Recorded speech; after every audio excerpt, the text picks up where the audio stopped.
As you come up to 10, that is their god. That is 10. That is the hermaphrodite.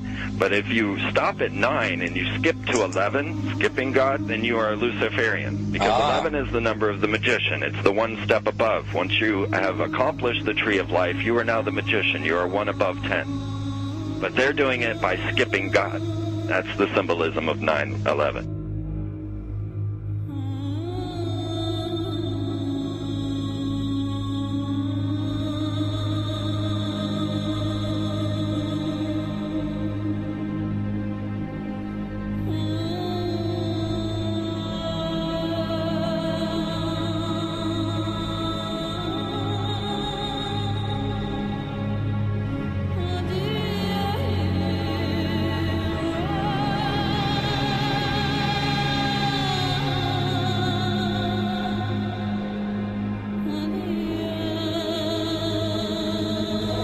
It is a big idea, a new world order.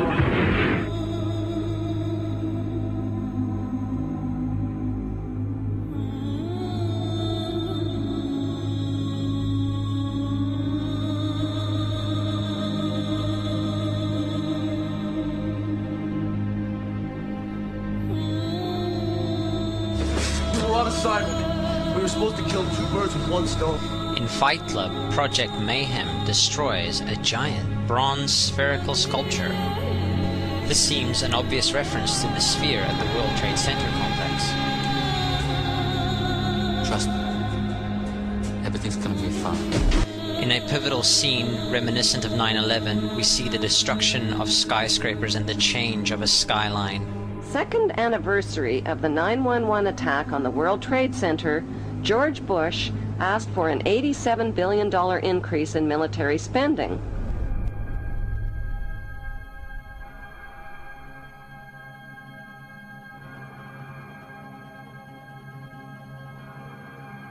In 1904, Crowley would receive the Book of the Law soon after meditating in the King's Chamber of the Great Pyramid. He claimed he had been contacted by a being called Aiwas. Crowley would also use this symbol in his work. Some of its meanings are said to include a reference to the number 77 in Hebrew and a connection to the god Pan. Crowley made this drawing of a non-human intelligence he saw during a ritual. Synchronous 23 has made the connection between Aiwas and the Wizard of Oz.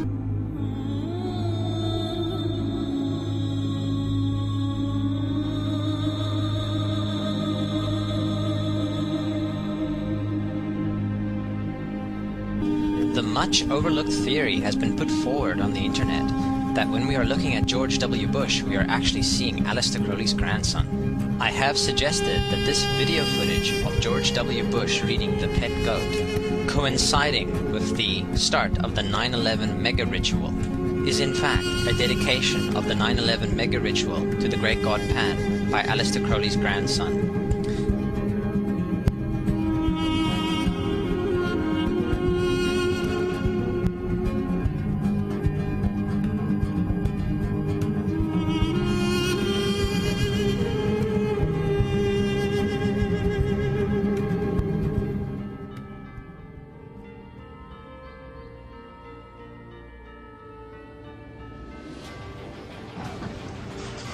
Get ready to read all these words on this page without making a mistake. Look at the letter at the end and remember the sound it makes. Get ready. Kite. Yes, kite. Get ready to read this word the fast way. Get ready. Kid. Yes, kid. Sound it out. Get ready. Kid. Sound it out. Get ready. Kid. What word? Kid. Yes, kid. Boys and girls, sound this word out. Get ready. Seal. What word? Seal. Yes, seal. Read these words the fast way. Get ready. Play. Yes, play. Get ready. Must. Yes, must. Let's read these words the fast way without making a mistake. Get ready. Kite. Yes, kite. Get ready. Kick. Yes, kick. Get ready. Steal. Yes, steal. Get ready. Play. Yes, playing. Get ready. Must. Yes, must. What's the best way to do it?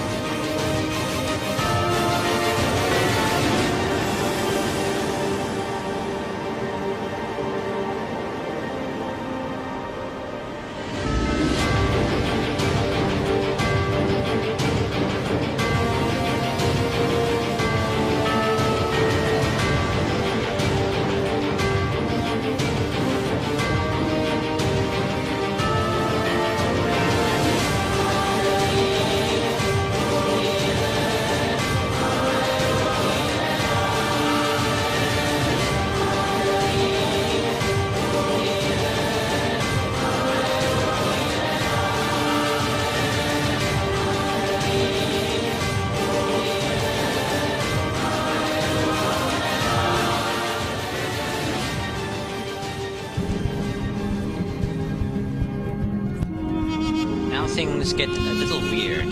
This is the 1978 version of The Wizard of Oz, The Wiz. Again, we see the Emerald City connected to New York. On arriving at the end of the Yellow Brick Road, Dorothy and her companions go through the circular portal. Through the door, we see 3 pyramids. Behind the pyramid shape, in between the pyramid pillars of the World Trade Center, we see the sphere, the representation of the Kaaba.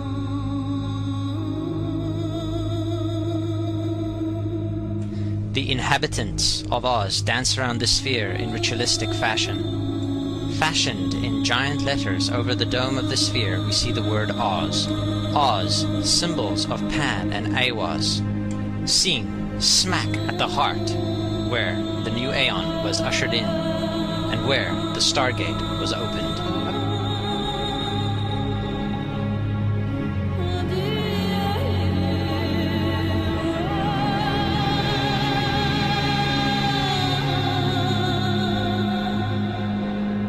Between the Twin Towers is called the Spherical Caryatid. It was made by artist Fritz Koenig, and was nicknamed the Sphere.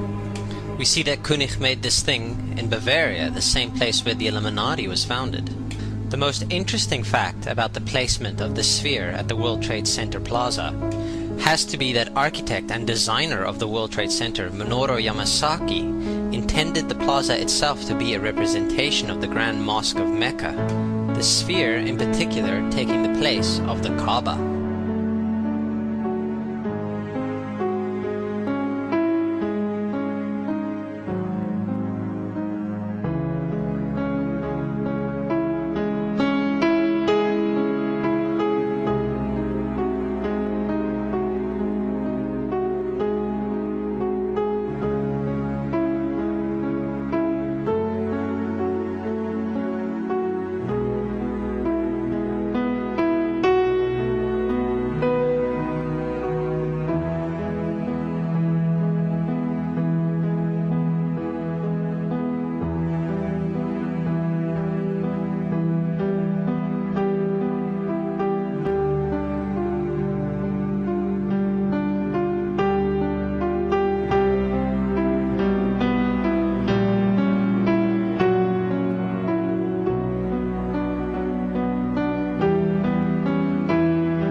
So, my friends, it's time you start placing your faith and your dedication to the one and only God, the everlasting creator of everything on earth and in the universe. He is greater than anything our minds can comprehend. Do you know how many times Muslims are required to circle the Kaaba when they visit it? 7 times, each counterclockwise. Would you like to know why? You see, what binds us as humans to this life and to this dimension and to this earth is the limits of time and space. We are bound to this dimension and this reality through time and space. Hence, if one wants to leave this dimension or leave this reality, he needs to break away from time and space. So when you visit the Kaaba and you rotate counterclockwise, what is this practice actually doing? It is literally helping you elevate your soul and elevating yourself to break away from time and space so you can touch something so unique and so beautiful and so powerful that it changes your life forever. And if you don't believe me, ask anyone who has visited the Kaaba. how he or she felt, or how their lives have changed ever since.